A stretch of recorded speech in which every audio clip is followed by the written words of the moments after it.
Several times in each chapter, we see how helpless Krishna is. We find weakness lording over strength exactly because it is weak. Srimad Bhagavad Gita is an epic struggle, and Krishna is the struggler. It all tugs at your heartstrings. It's actually a song, as much of melancholy as of wisdom. And that's the reason I love the Gita.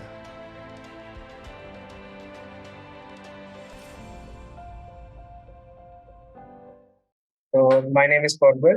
I am a final year undergraduate from Department of Mechanical Engineering, IIT-Kanpur. My question is, what is more important in life? To know what to do or to know what we must not do? I'm unable to look at your face. There's something that Cap. Okay. there's the cap, and also probably the light is a bit dim. Can we do something about it? I'll try to use my phone flash. Yeah, better. Now I can look into your eyes, huh?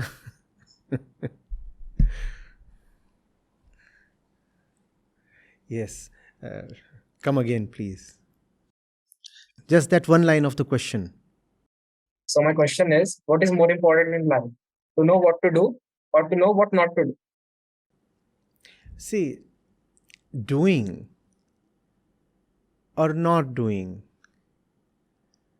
both are functions of the doer. Right? The doer is the one making the choice. The doer is the one making the choice. You are asking,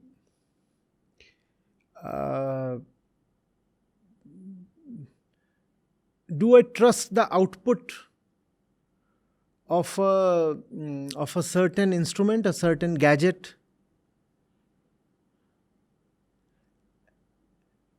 And if I trust the output, if the gadget says go left, is that more important than the instruction to go right? Let's say you have an instrument with you, and the instrument, let's say it's on your dashboard, on the dashboard of your car or bike or something. It can instruct you to go left, or it can instruct you to go right. It's a positioning system, LPS, life positioning system. It can tell you go left, or it can tell you go right. You're asking me, what's more important, going left or going right? What's more important, to know what to do or to know what not to do? My question is your LPS trustworthy first of all? Because doing or not doing, I repeat, are functions of the doer. The doer is the instrument. Is the instrument first of all reliable? Who's the one making choice within? Who is setting these options in front of you? Who's coming to you and saying, oh, these are the options if you do something, these are the options in favor of not doing something? Have you gone into the inner machine? That's the job of the engineer, right? To go into the machine. If the machine is all right, it will perform rightly. If the internal fundamentals are not in place, then we do not bother too much about the output. The output we know will be wrong. And if sometimes the output appears to be correct, that's just a fluke. It cannot last long. It's not repeatable. How do most people know what to do? And you will surely be finding people around you. I'm sure you are an intelligent and observant fellow. Have you not seen people who are very sure about themselves? And you wonder, from where do they gather such confidence? How do they exactly know what to do? Because they have never bothered to investigate from where is their doership arising. They have instincts, and those are all conditioned instincts. I know I needed to get into IIT, but why exactly? And very few people will have any kind of depth in their response to this question. I very well know I need to write my GRE and then fly off to the US. How do you know this? How do you know that this is the right thing to do? Very few people will know. A lot of Muslims know that all others are infidels and therefore do not deserve to be liked. A lot of Muslims know, and a lot of Hindus know that their religion is the best one. And with great confidence they will say all these things. The Hindus, the Muslims, the Christians, the Buddhists. How do they know with such surety?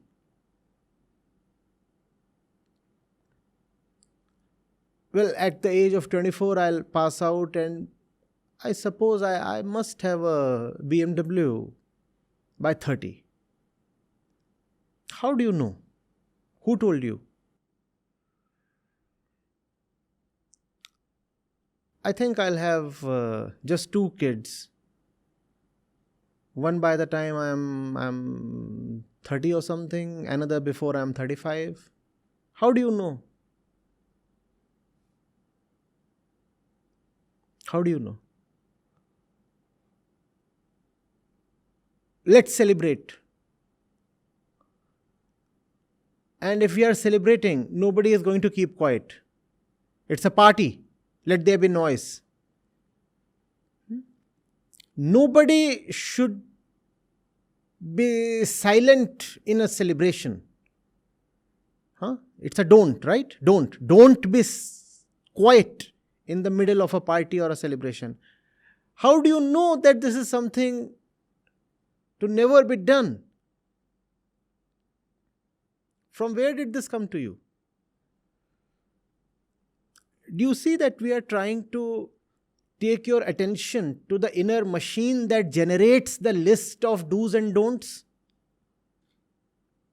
Do you see that practically everybody has that inner list of do's and don'ts? And the generator of that list is an alien one masquerading as you. Okay, that's a bit too complex. The generator of that list has been corrupted by alien influences.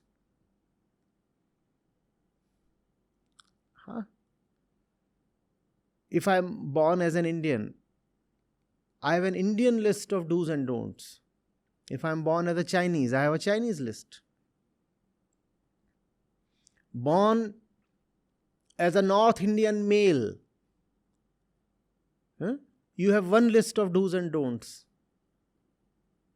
Born as a female in the Northeast, you will have a very different list of do's and don'ts. They are not yours. The generator itself is not authentically you. Then how can these do's and don'ts matter? And then it becomes rather bewildering and quite amusing. A lot of people spend their entire lives just following this list of do's and don'ts. They do not bother to question where these commandments are coming from. Do you understand? Now that you are an IITian, how can you be a dancer? So don't be a dancer given that you are an IITian. Who decided that exactly? No, I'm not encouraging you to be a dancer. I'm just pointing to the fact that there are certain things that become inconceivable. And we do not ask ourselves how, when did they become prohibited? What was the inner agency making the decisions? I must have a fat job. But brother, you were never quite greedy. I know you. There are so many other things in life that have mattered to you. You are somebody with taste for fun, enjoyment. You like hanging out with friends. You like being with your girlfriend. You like trekking, hiking, those things. And you feel so wonderful when you are immersed in a great book. Sartre, Maupassant, or Indian literature. But now that you're in IIT, you feel a great pressure. I must have a fat job. From where did this commandment come to you? Who is the inner decision maker? Is that you, or is that someone greatly influenced by the surroundings?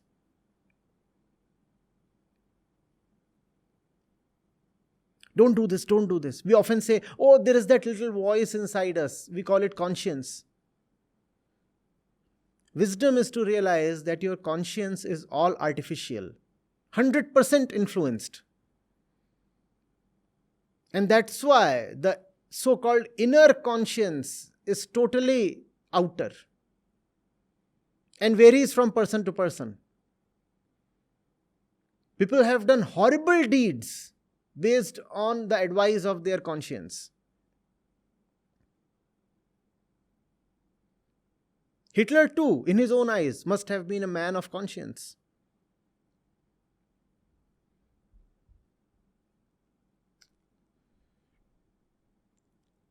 So who is the doer? Who is the doer?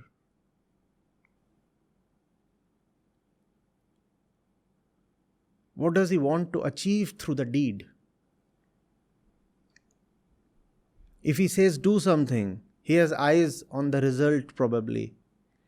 If he says do not do something, he wants to save something probably. What is it that he wants to gain? What is it that he wants to save? From where do his thoughts and emotions arise? Because action is an instinct, right? You say, I'll act. You act because you want to change something. Desireless action is not something we know of. We act because we want something from the action, the deed. What is it that we want? How do we know that the thing that we want from the deed is indeed useful to us? It's all right to have a target. It's all right to demand something from your action. I'm acting to reach that place. I'm walking. That's the deed. I'm walking. I want to reach that point. How do I know that that point really holds something meaningful for me?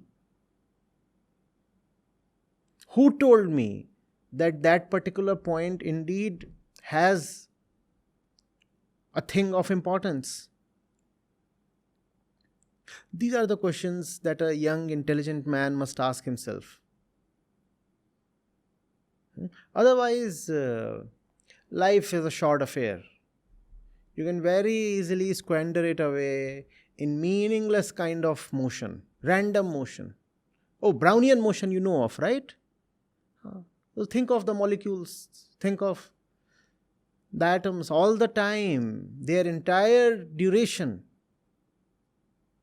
They are just moving and colliding and changing their path and moving with great velocities, don't they?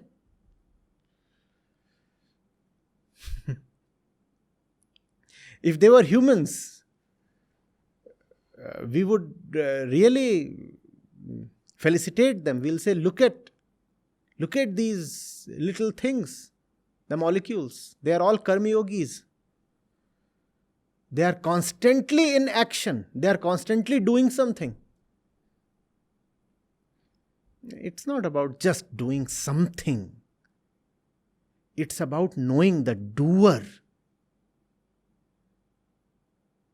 Know why there must be movement at all. Know who you are. Know what is it that you lack. Know what is it that you need to shed. And then the deed is right.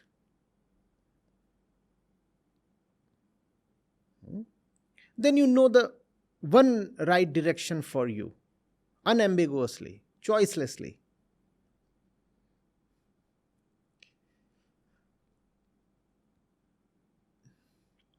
Again, makes me wonder if I have been able to communicate. Am I through to you? Yes, sir.